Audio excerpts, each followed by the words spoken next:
Om. Om.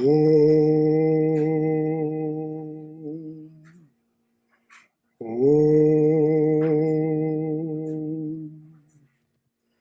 Om Sahana Vavatu Sahano Bhunaktu Sahaviryam Karavavai Tejasvina Vaditamastu Mavidvishavahai.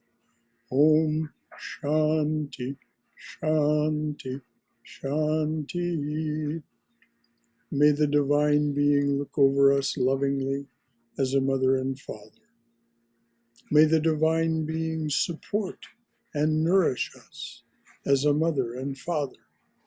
May we have the strength and skill to study together the art of spirituality. May no misunderstandings arise amongst us. Om, peace, peace. Peace be unto us and to all beloved beings everywhere. So last week we finished Swami Prabhavananda's talk on mind and its control. And this week we're starting the talk on mysticism and mystic visions, or superconscious vision.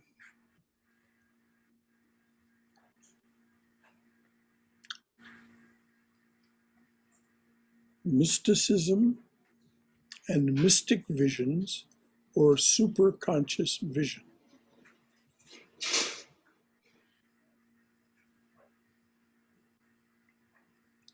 Are there any comments or questions left over from what we've been studying?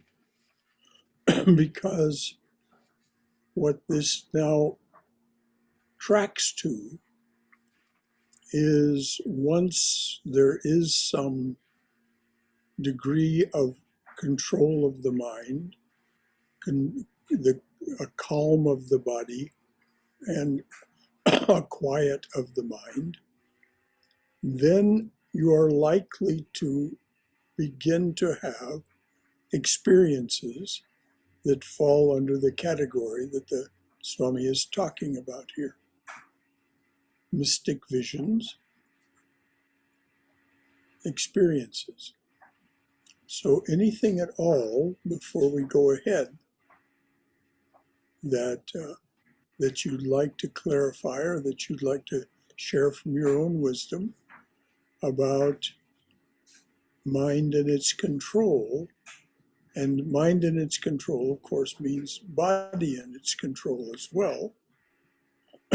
Calmness of the body is necessary for quiet of the mind. So anything at all before we go ahead? Well, the thing that really, out of all that thing, there are four things what Shankara said that stands out, and I am trying to remember all the time. That is, one is discrimination, and to give the desire for pleasures of the world, and to acquire qualities such as calmness, self-control, forbearance, and to have complete faith in the words of the Guru and the surrender to God. Very good. That will, repeated practice of what you just said will yield wonderful, remarkable fruits. Among them, calmness of the body and quietude of the mind. Thank you, Bala. Anything else from anyone?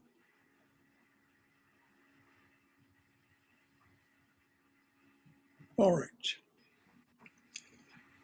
Mysticism and mystic visions, or superconscious vision. Let us first try to understand what is meant by mysticism. A mystic has the firm conviction that God, or the ultimate reality, or Brahman, whatever name you give it, can be experienced in this very life, and that Brahman is the indwelling self within each one of us. So I'm going to read that again. Let us first try to understand what is meant by mysticism. A mystic has the firm conviction that God, or the ultimate reality, or Brahman, whatever name you give it, can be experienced in this very life, and that Brahman is the indwelling self within each one of us. It is when that vision opens up that we become true mystics and see then that this whole universe is filled with the presence of Brahman. Now, what does it mean when the Swami says, it is when that vision opens up? You may be a mystic in temperament and practice before these visions open up. You take, as it's said here, you take a stand for it based on a conviction that comes from your working faith in your teachers, in the scriptures, and so on. And so this slowly and slowly matures along with your practice of contemplation, concentration, and meditation, which brings control to the body and the mind. And then, as the Swami said, it is when that vision opens up that we become true mystics. In other words, our conviction is now based on our own experience, not in a working faith about the experiences of others. It is when that vision opens up that we become true mystics and see then that this whole universe is filled with the presence of Brahman. There is the same self, I, the true I, the being that I am, dwelling within everyone in the universe. There is the same self, I, the true I, the being that I am, dwelling within everyone in the universe. There is no distinction between man and man and woman, race and race, nation and nation. Now just imagine that, as John Lennon sang. Just imagine that. There is no distinction between man and man and woman, race and race, nation and nation. Why? Because you see them all as the manifestation of the one. My own self, my own being, the same reality dwells, exists everywhere in the universe.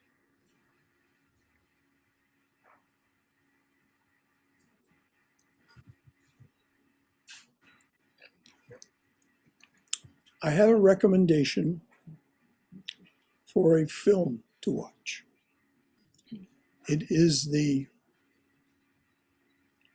discoveries and how those discoveries were come to in a historical context as well as a present context.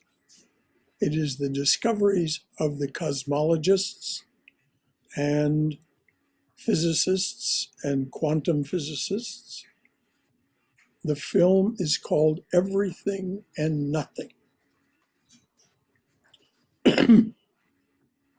And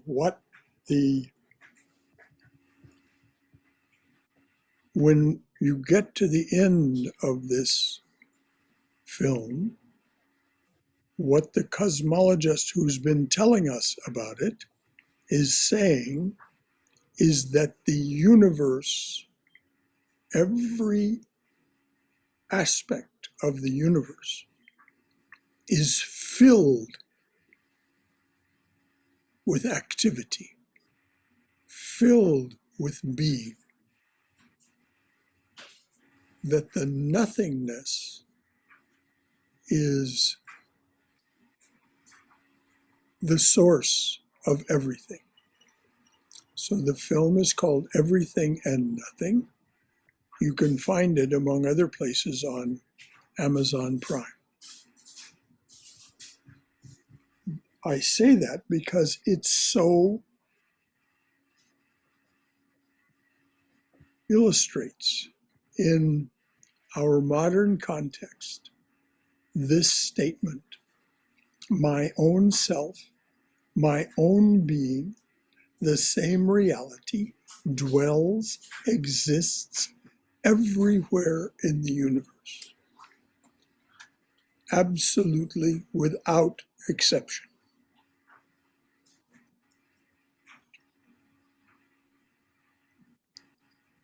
In the words of Swami Vivekananda, religion, quote, is the unfoldment of the divinity that is already within man.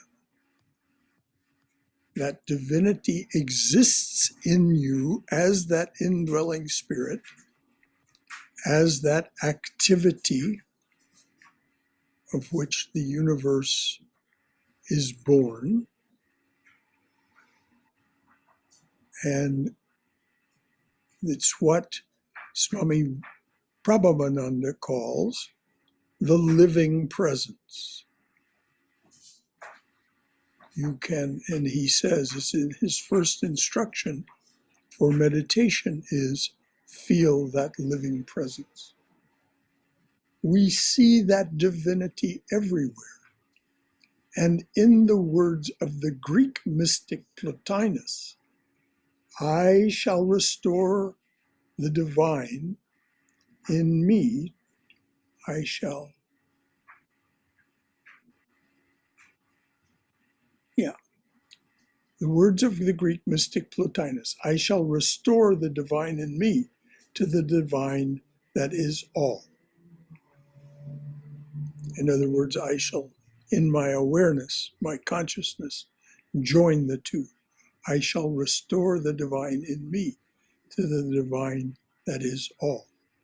That is the purpose and one supreme goal of every human life.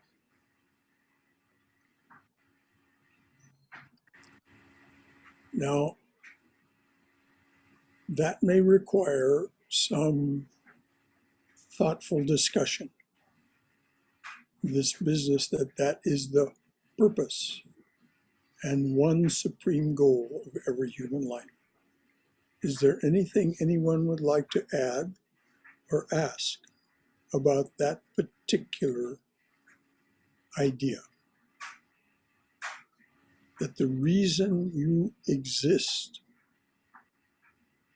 is to realize this oneness, to restore yourself to your divinity, as Plotinus said.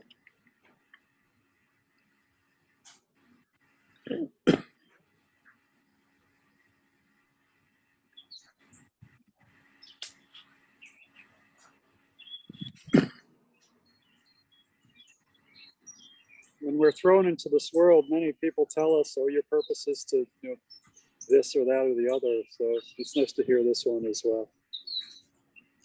I'm sorry, say the last again, Brahmadas. It's nice to hear this one as well. That our purpose is to find God, basically God realization. Because we're told our purpose is to seek pleasure, or by some people, or our purpose is to be successful in our career. Our purpose is to have a family. Only from mystics like this do I hear that our purpose is to realize God. And I think Yes, you all of guys those, would be right. all of those, as Swami Vivekananda said, all of those other things are a form of secondary detail. You started your statement or question, a statement, with the phrase thrown into this world. We're not thrown into this world. We invite ourselves into this world. We invite ourselves into this world so that we can continue this adventure of self-discovery, self-actualization, and self-realization.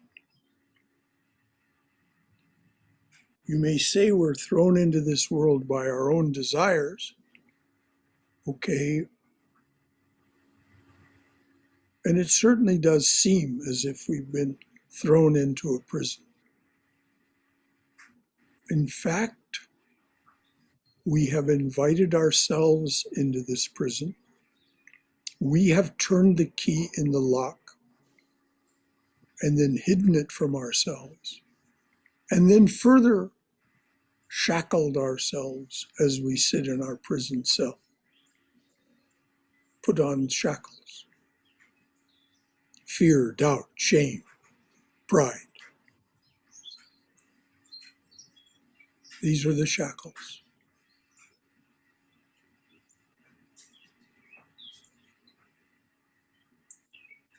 It's not that there's anything wrong. It's not a question of right and wrong. It's a question of who are you really? What is your true nature?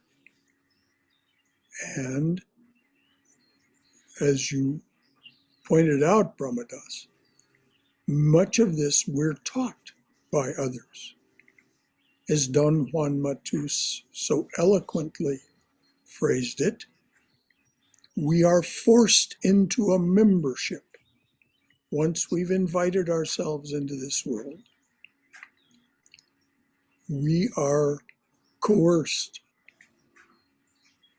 into a membership that has as its values many of the things that you stated. But that is a lesser reality. It isn't, as Vivekananda said, it's not an unreality. We do not move from untruth to truth, he said. We move, if you will, from lesser truth to higher truth. And it is our desire to do so and our belief that it is possible that allows us to move toward that one supreme goal of every human life. Thank you, Brahmadas. Anyone else? Anything? Brother Shankara, I was thinking something. Yes, Divya. I was thinking of when Swamiji says the soul takes up a body. You know, it's like we really put as you put it, you know, we put ourselves here because of our past actions. And for whatever reason, even if they were good actions, you know, we might have led, but there was just something that was left unresolved and we come back. Yes. It is the unresolvedness that we are about resolving. It is the ignorance that we are in the process of dispelling. Very well said. But though we've come here because of our actions, I feel we must have done some auspicious actions because we're here at this meeting today and it's received the grace of Ramakrishna. Oh, no question about it, Ramadas. I mean, just look around you. Within a 30-minute drive in any direction, there are literally millions of people. Here we see this screen full of the very fortunate from this perspective. Yes, we are graced indeed. Yes, please. I was going to basically second Brahmadas and your comments that I believe now firmly that it's divine grace that has guided me in this direction. And I pray that the grace will keep flowing to push me along or pull me along so that I give up this membership that I got into, I guess, before more and more. Yes, and Swayam, whose divine grace? As Vivekananda points out, the power comes from within, the grace comes from within. And as Sri Ramakrishna says, that breeze of grace is always blowing. When the time is right, we raise our sails. And so then don't doubt, Swayam.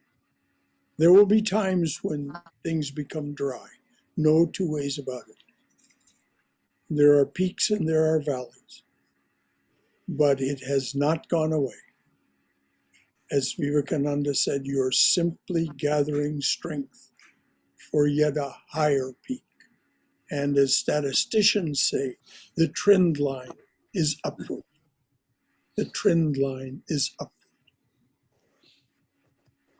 It may seem like slow to us. And as the Swami Sri Dharananda points out, from our human perspective, it does happen slowly and slowly. It can't be rushed, but it can happen and will happen in this very life if we persist. And the way we raise our sails is to do japam and meditation and scriptural reading, correct? All those things, anything that brings you into recollectedness of the divine presence and your identity with that divine presence. But yes, the things that you mentioned are very, very much raising your sails.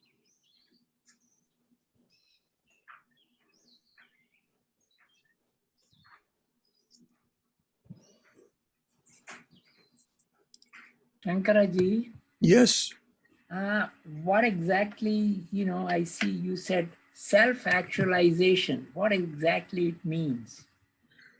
self-discovery means discovering what it is that you are as a small self personality. Self-actualization is taking that to its greatest fulfillment. Taking the creativity, as you did in your career, Bali. You were a fine doctor, right through 30 years at Brooklyn Hospital, then on to Lackland Air Force Base. And finally you said, okay, enough is enough. Time to turn my attention this direction. All of that, all of that, all of that. Thank you. Does that make sense? Yes. Okay.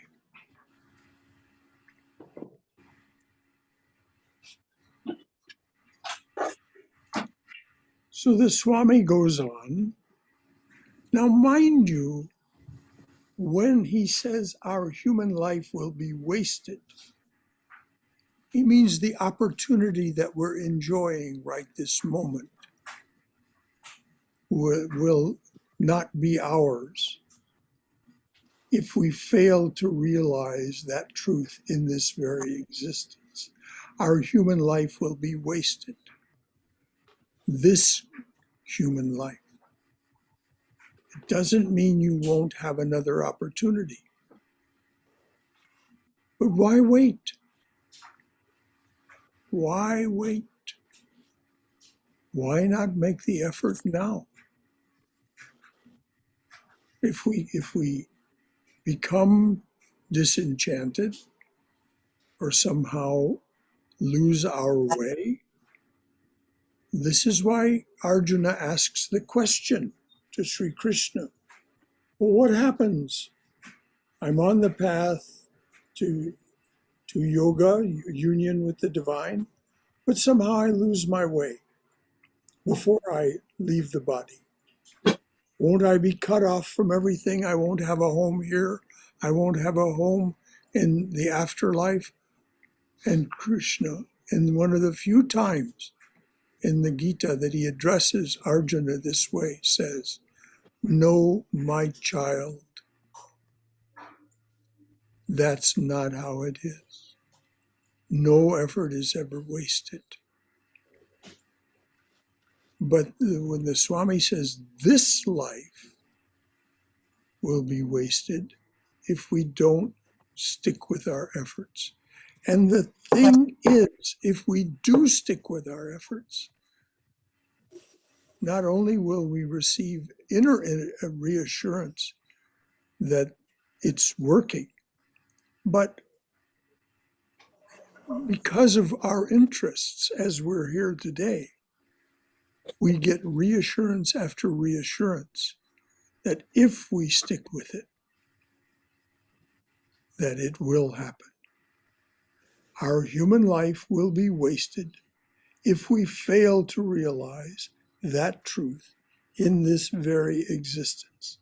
That, the highest goal, must be the one goal. In other words, set your priorities so that that is the one goal. Does that mean you won't be distracted tomorrow? No, absolutely not. You will be distracted. And you will have to remind yourself, this is what's meant by recollectedness. When the Swami says that must be the one goal, there's no compulsion in the word must. It's not dogma. It's just if that's what you want, then that must be the one goal that you return to again and again whenever there is distraction. And there will be distraction. Well, yes? Someone? Okay. Swamiji said, Swami Vivekananda said, we must have this highest ideal. Unfortunately, the vast majority of persons are now groping in the dark without any ideal at all. If a man with an ideal makes 1,000 mistakes, this is what I meant by, yes, we will be distracted. So he says the mass of humanity is groping in the dark without any ideal. If a man with an ideal makes 1,000 mistakes, I am sure that the man without an ideal will make 50,000. Therefore, it is better to have an ideal.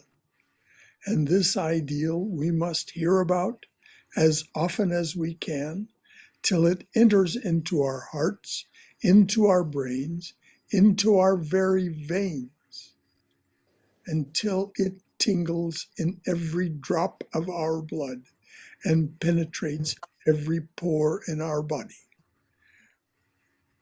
We must meditate upon it.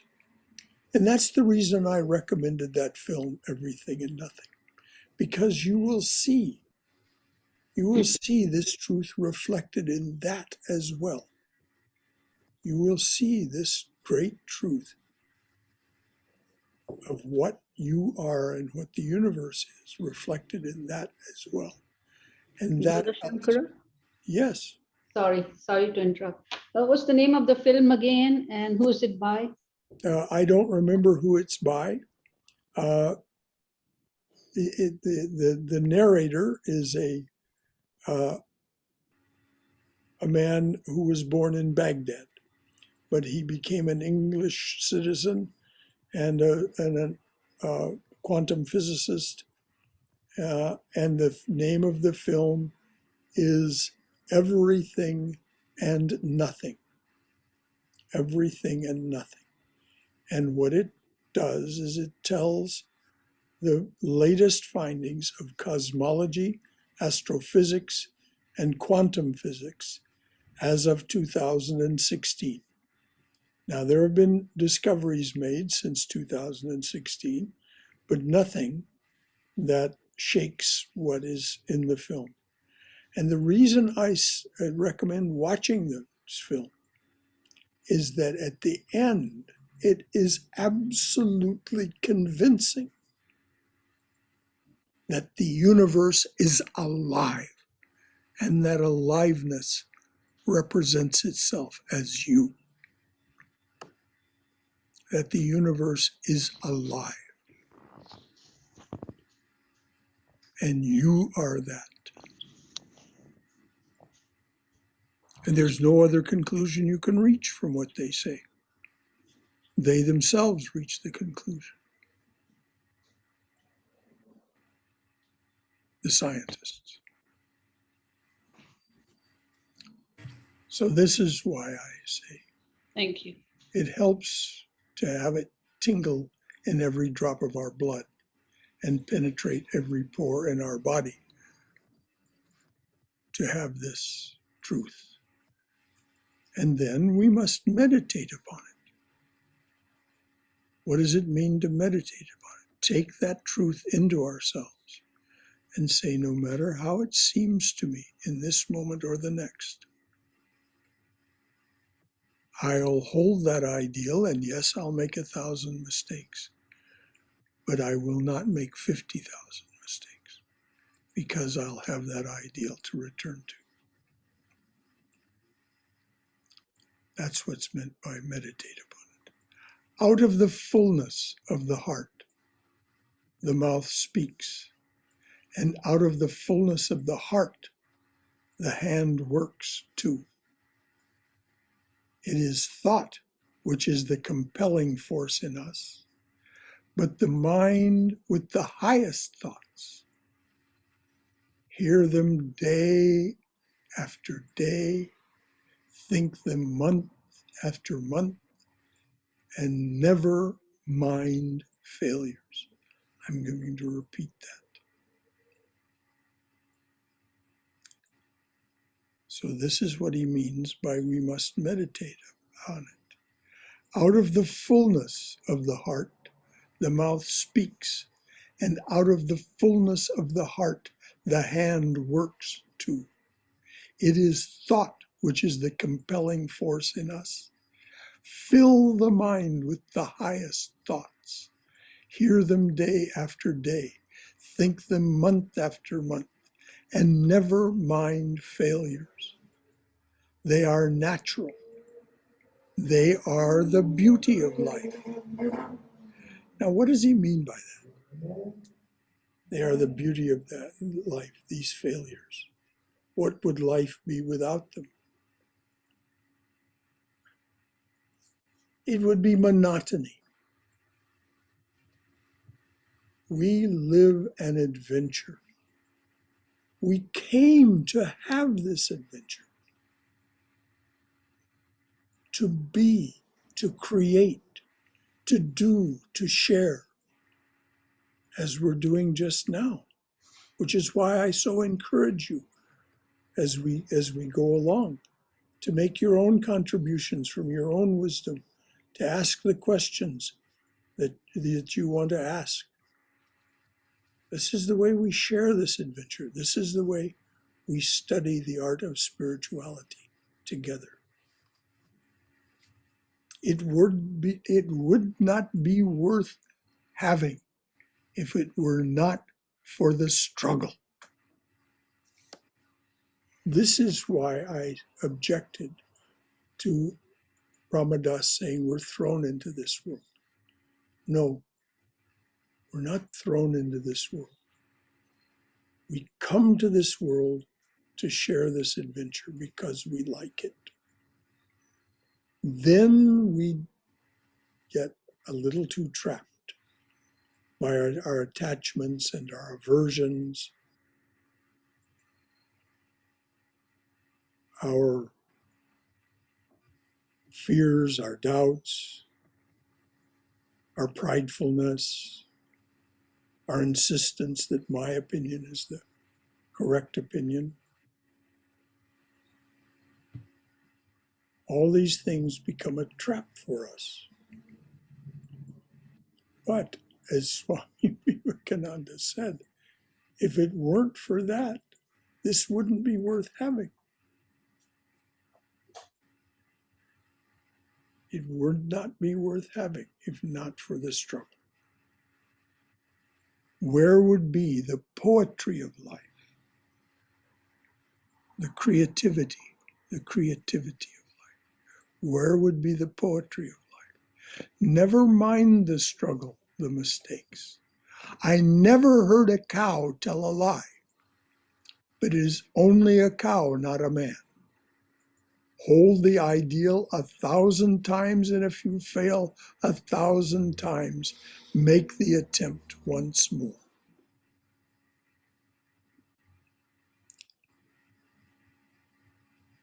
That's the end of the quote from Swamiji.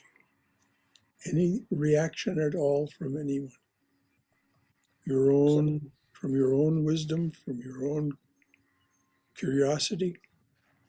Yes, I'd like to share something in that. If I feel that if we would minimize our distractions, it would give us the opportunity to be able to work out the art one at a time. And when you work out one at a time, you can see your progress, feel it by the measurement. For example, I was looking at good and bad, or good and evil. Mm-hmm. I wrote something on it. Evil is but the dark shadow of good, Mm-hmm. looking at it from below. May our minds be receptive of the light side of that shadow. Contemplate and share the wisdom that comes from that side. And even in a cloud, you can see the positiveness in it. I mean, it's dark, but the positive side of it, is sharing shade for someone. It may be hot below. So it's the recognizing that there is no such thing as good and bad, I feel is a great accomplishment, because there's bad and good, and there's good and bad. Amen. You've said it so very nicely, Robert. There's nothing to add to that. But as you said, as you started your statement, you said something very powerful. Minimize our distractions. Yes. You're a very accomplished musician. If someone sets a piece of sheet music down in front of you and says, play this, and at the same time, somebody puts a cage with a pretty bird who starts singing, and you try to both play the music and listen to the bird at the same time, it's not going to work. Right. You know, it isn't that there's anything wrong. There's a beautiful bird singing. There's the sheet music to play. But you have to take your attention away from the beautiful bird singing so sweetly if you're going to play the sheet music well. It's exactly the same thing. Exactly the same thing. The world has so many beauties, so many attractions, so many things that can pull us away. Now, once we have achieved this mystic vision, we see all those things as an objectification, as a manifestation of the reality, capital R, as well. But before, they are something that, as Christ said, we must pass by, minimize, as you said, those distractions. But if we take those distractions one at a time and eliminate them, then at the end of the week, at the end of the month, at the end of the year, we can see the progress that we have made. Amen. And then we take another one after that one's resolved, one at a time. Just like reading a book, one page at a time. Yes. Well said, Robert. And the magic words that you said is look at them. Look at each distraction squarely in the face and say, this is attractive, no doubt, but it doesn't serve me. So I have to leave it behind. I have to pass by. I have to release it. Thank you, Robert. Anything else from anyone? Yes, Brother Shankara, Sumesh here. Yes, Sumesh. I really like this one line. They are the beauty of life, these failures. Because many times I get like, that, oh man, it's so hard. I want to watch TV. I want to do this. And it feels so hard. But it makes it so, it takes a load off that they are the beauty of life, these failures. And I have a choice. I can be upset about it or I can enjoy those failures.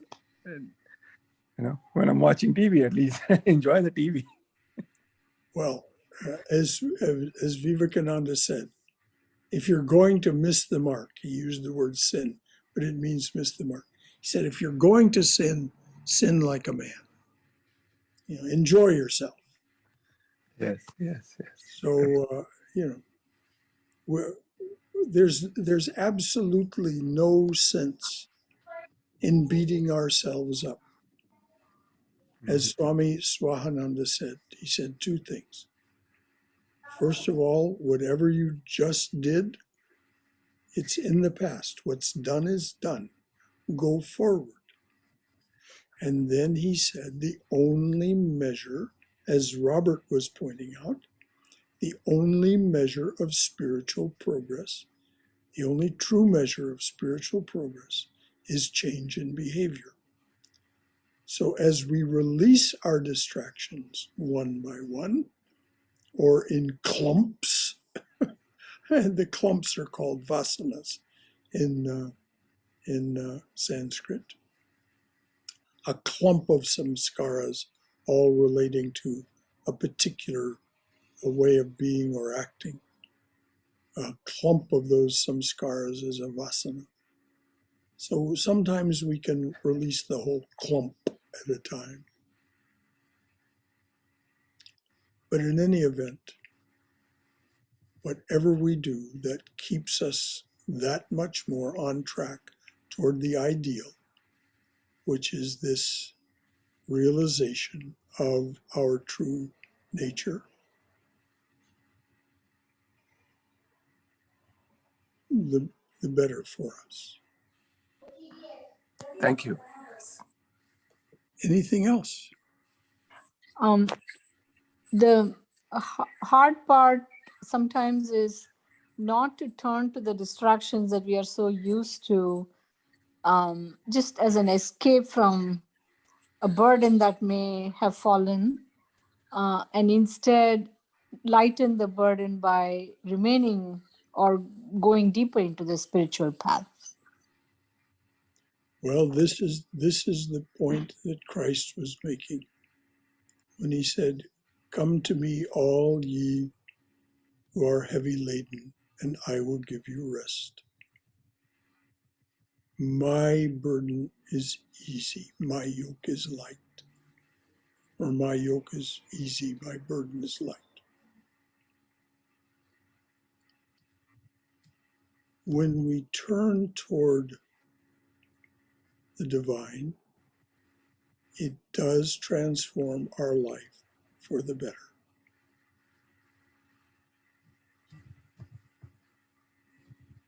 Thank you, Smile. Anything else from anyone?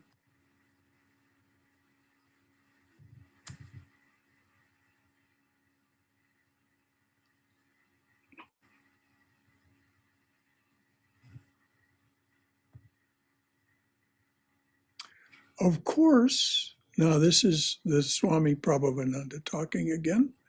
He finished the quote from Swamiji. Of course, everyone has some goal in life. A person wants to become a politician, another a lawyer, a doctor, or something else. I do not object to such things. We need politicians, lawyers, doctors, and businessmen. But they must learn to spiritualize their lives and move toward the supreme goal, to experience God within themselves.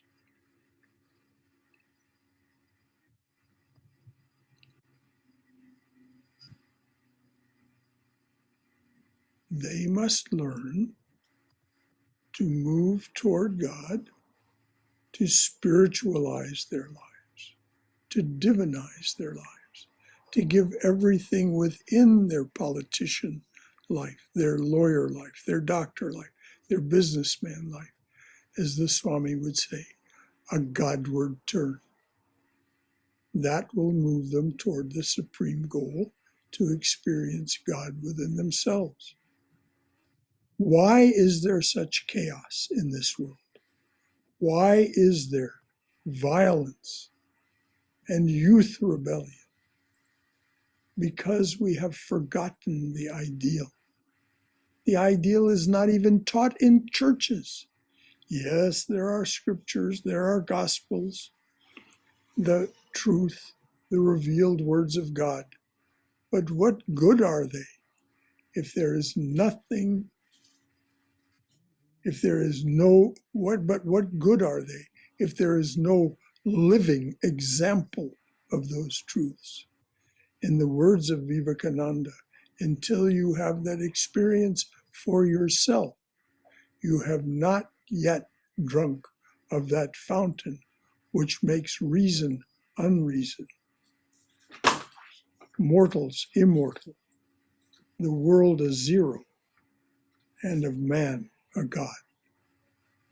I'm going to repeat that quote. In the words of Vivekananda, until you have that experience for yourself, you have not yet drunk of that fountain which makes reason unreason, mortals immortal, the world a zero, and of man a God. To quote the words of Shankara, those who echo borrowed teachings and are not free from worldliness, but those who have attained the transcendental consciousness, samadhi, by the merging of the external universe, the sense organs, the mind, the ego, into that pure consciousness of the Atman. They alone are free from the bondages of life and death.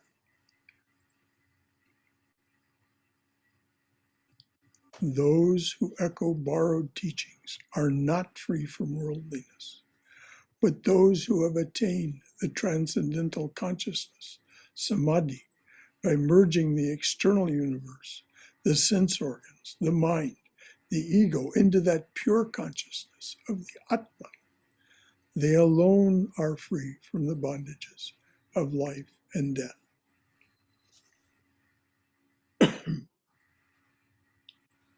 Now that merging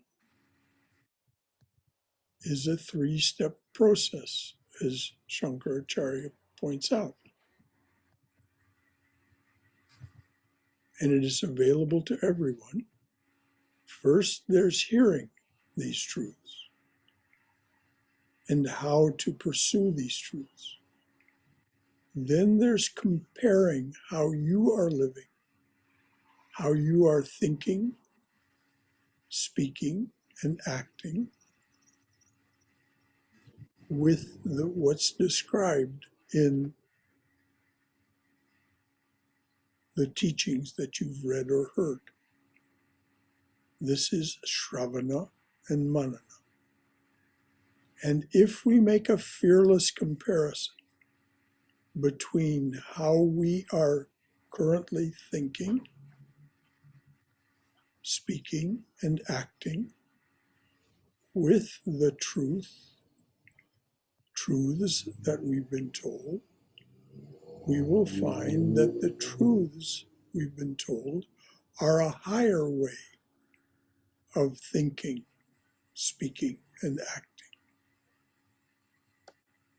And so we will make an attempt to move toward that. That's manana. Then, having made that conviction our own, then we practice nididhyasana, insistence. This is what's meant by spiritualizing your life. Insistence that that is the truth. That is the way. If I want this, this is the way. I will think, speak, and act. And every time I make a mistake, and I will make inevitably mistake after mistake, I will not recriminate with myself. I will not think I've done something bad or wrong. I simply say to myself, there I go again, and return to the nididhyasana, the insistence on the truth. Slowly and slowly, the mind is transformed. Are there any questions about that? Any comments of your own experience?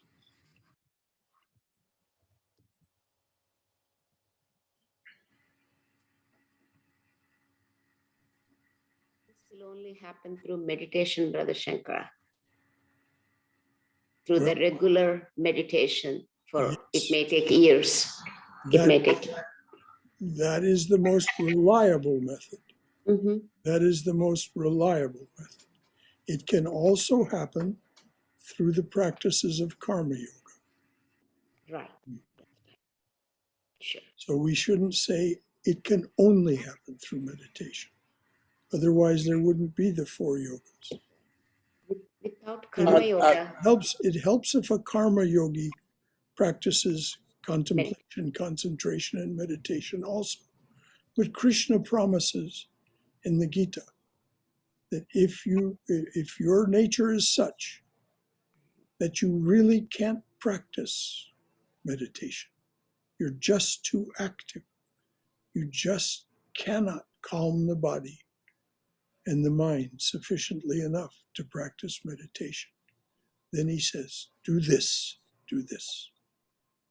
I'd like to say that, Hang on just a moment, Robert. Jaime wasn't quite finished. Oh, okay, sorry. Isn't karma yoga also part of meditation, Brother Shankara? We have to detach at some point to really practice meditation, right? To really transcendental consciousness. If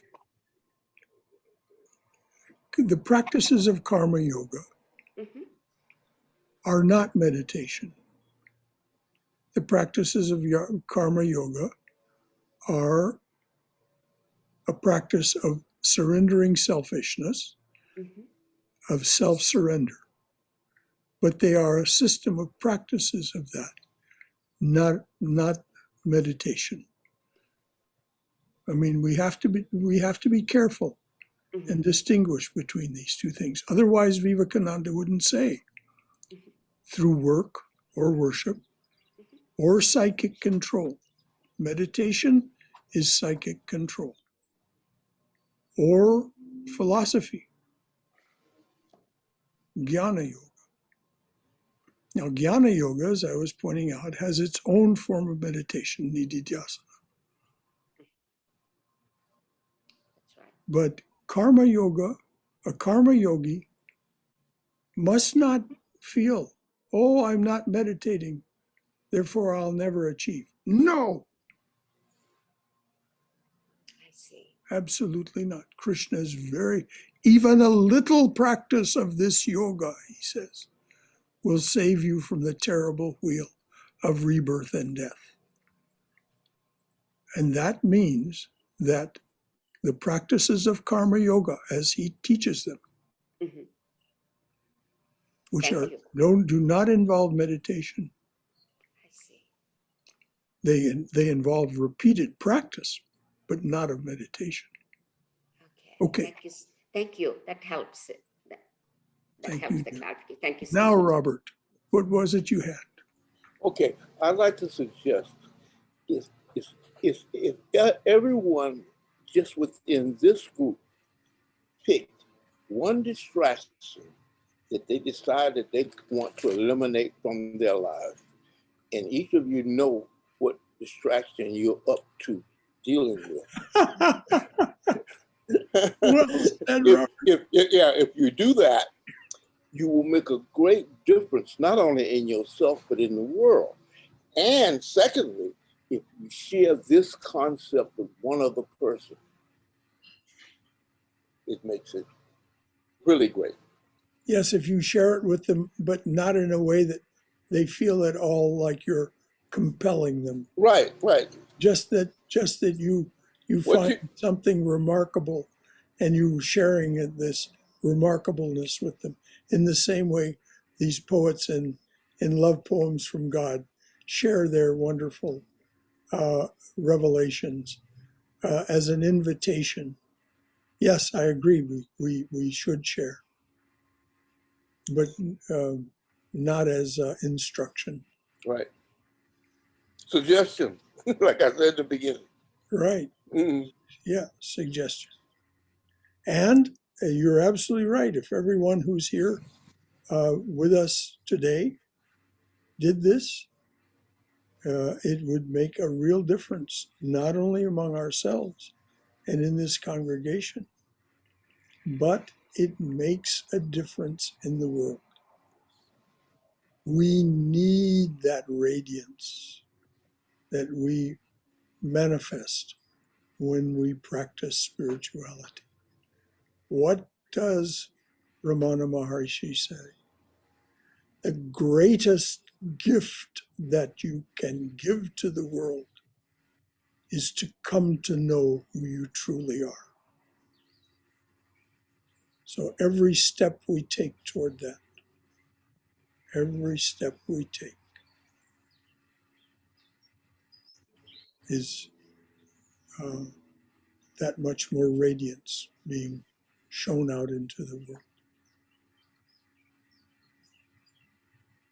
For me, the bigger distraction is not as much in the external as in the stories and movies that my mind wants to keep on replaying over and over. Oh, yes. We are so good at rehearsing. We are so good at rehearsing our lines. We really are. We're such good actors.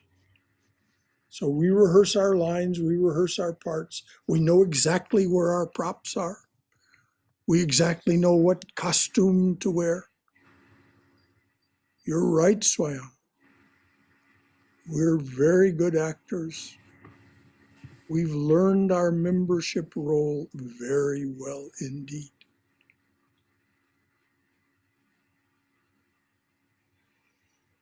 But I was thinking of what Swami Prabhavananda said. You know that we need these different occupations, that these different roles, if you will, in society, you know, whether he said lawyers, politicians, and so on. But the question is, you know, when Christ says, seek ye first the kingdom of God, Oh, yes. Well, and that's, all other things will be added unto you. And it seems like the issue is that we get attached to this idea that, oh, well, I am this or I am that, you know? oh, yes. And then we start, like, when I think it was Swami Vivekananda who said, it's like a man who is pretending to be a beggar. He's not actually a beggar, but he's not attached to his condition, you know? Mm-hmm. And this is not to say that all beggars are necessarily attached to their economic condition, but I mean, we're all beggars, really, because even if you're wealthy or, you know, comfortable, and you are attached to that sense of, yeah, you know, me and mine. You know, I was just considering that myself. The Swami says we need politicians, lawyers, doctors, and businessmen, but they must learn to spiritualize their lives. And I considered the politicians, Abraham Lincoln and Marcus Aurelius, the Roman emperor, spiritualized their lives. And then they ended up making like really brilliant decisions that saved their nations. Yeah, or Gandhi, you know, someone Gandhi like too, Gandhi. yes. And where he says, you know, politics without religion is absolute, you know, madness, as we see, because you have no spiritual center. And yet it will come upon us. I mean, this is what the Chandi, this is what the Devi Mahatmyam is all about. Those who hate righteousness, literally hate righteousness, asuras, daityas, they will take control, they will take power and rob the devas of their prowess and make it impossible for them to sustain and protect us in the way that they are meant to do. And so Mother is called forth by the devas. She assembles all their power into her, as she assumes it all unto herself and corrects the situation. Mother, it is your nature to subdue the conduct of the wicked. This, your peerless beauty, is inconceivable for others. So one can think that that's what's going on in the world right now. Yes, because asuras are much more likely to become politicians than spiritual people. Oh, what they're really likely to do, Brahmadas, is to purchase politicians and make them paid felons, make them betray their oaths. They prefer to stay in the shadows. That is true. The movie The Godfather shows that specifically. Yes, as does Bob Dylan's song Masters of War. So, but let us focus on the higher things.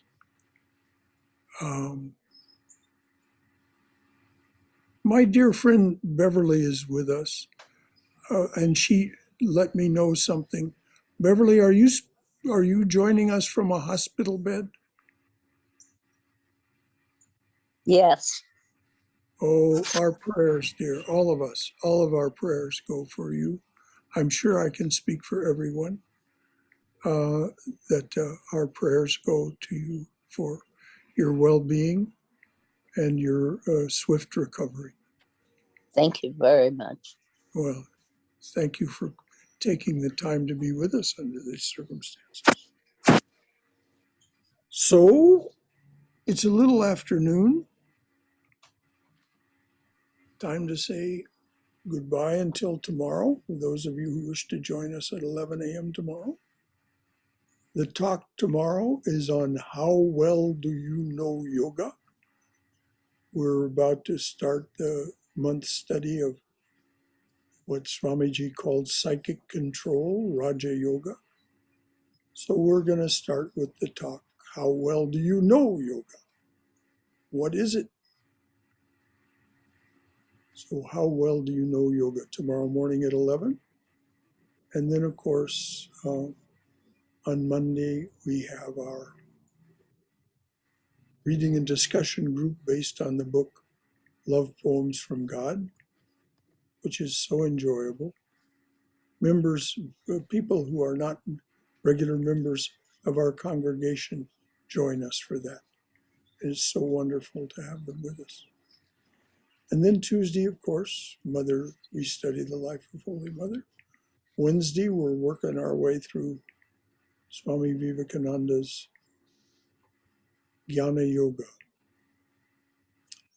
And then next Saturday, of course, we'll start with the words, why should I have to see God and realize Him? That's where we'll start next week. Any final thoughts from anyone? Anything to add from your own wisdom, your own experience? Any question that you have? Shankaraji, Yes, Bala. I really loved all this conversation.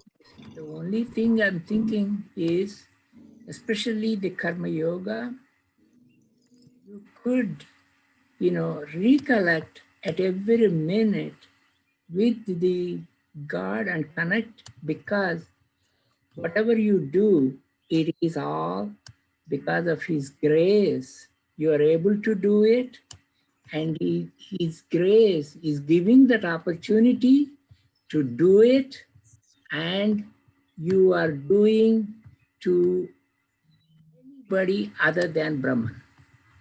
Yes, exactly. That's what Krishna says in chapters 3 and 4.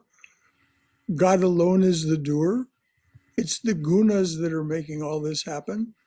And we have this poetry of life, as Vivekananda says, for us to participate. And sometimes it's a struggle and sometimes it's not. And did we come here, as Swami Vivekananda, Swami Swahananda would say, did we come here to be namby-pambies? No.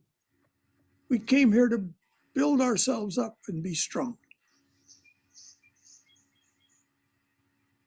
So let us be about that. And certainly that's what this does for us. So glad you joined us this morning. So we'll close with this. Om Hari Om. Om Sato Ma Satgamaya. Tamaso Ma Jyotirgamaya. Mrityorma Amrutangamaya.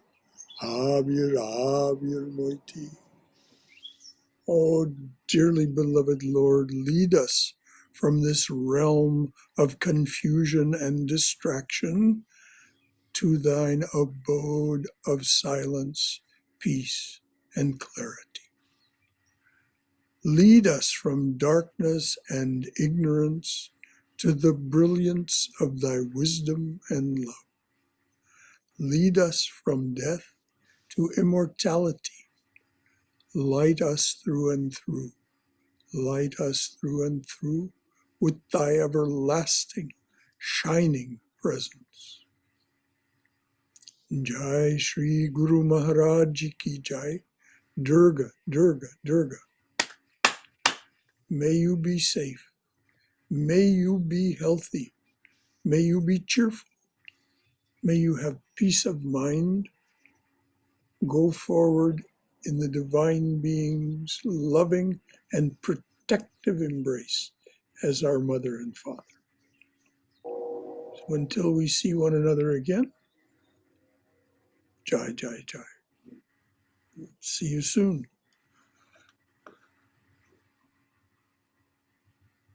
Bye-bye.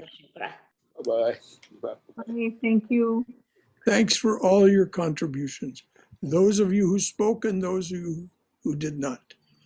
Just know that your energy being here makes a difference. You don't have to say anything. Jai Shri Ramakrishna Jai Ma.